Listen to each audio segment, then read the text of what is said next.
Billy Collins.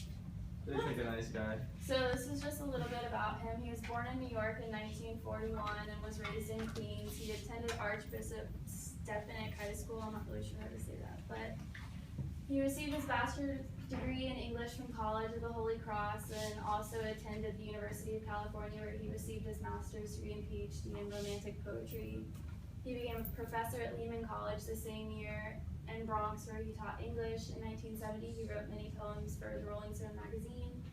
And in 1977, he published his first book of poetry, Poker Face, and published a collection of poems called Poetry 180, typically one for every school day. That's like the online website that we go on. Yeah. So this is about his writing career. He's famous for conversational, witty poems that welcome readers with humor but often slip into quirky, tender, or profound observation on the everyday reading and writing and poetry itself. I'll get that close.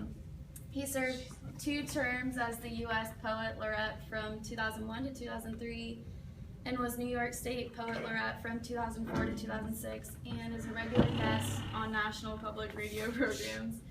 In 2002, as the U.S. Poet Laureate, he was asked to write a poem commemorating the first anniversary of the fall of the Twin Towers of the World Trade Center on September 11th, and the reading was in front of a joint session of Congress held outside of Washington, D.C.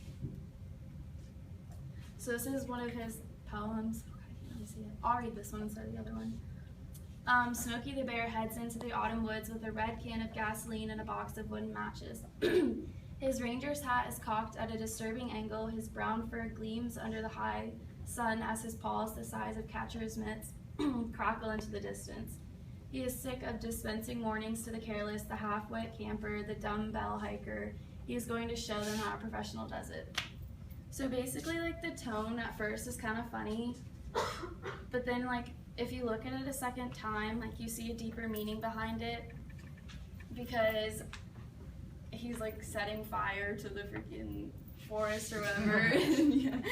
And it's kind of ironic because he's, like, the symbol for, like, safety in the forest or whatever, but he's the one going with a can of gasoline and matches to set it on fire. And basically, he's just saying that people should care more about the environment. Yeah, this is the second poem, not reading it. So basically, the tone of this poem is insightful because it talks about basically like stopping and appreciating like the little things in life, like a million empty branches, because most people wouldn't like stop and appreciate that. He doesn't really use any rhyming patterns in that, but he uses a lot of imagery throughout it. Like he talks about the wallpaper on the wall and like how he appreciates that. The lines break often like in the middle of a sentence to show the importance of it, and yeah, that's about it for that. And this is my poem. It's kind of embarrassing. Okay. Billy Collins, successful poet, and everybody knows it. From New York, loves writing like a dork. Poems are his life, very much loves his wife. They never have any strife. Writing is his way of life. Smash.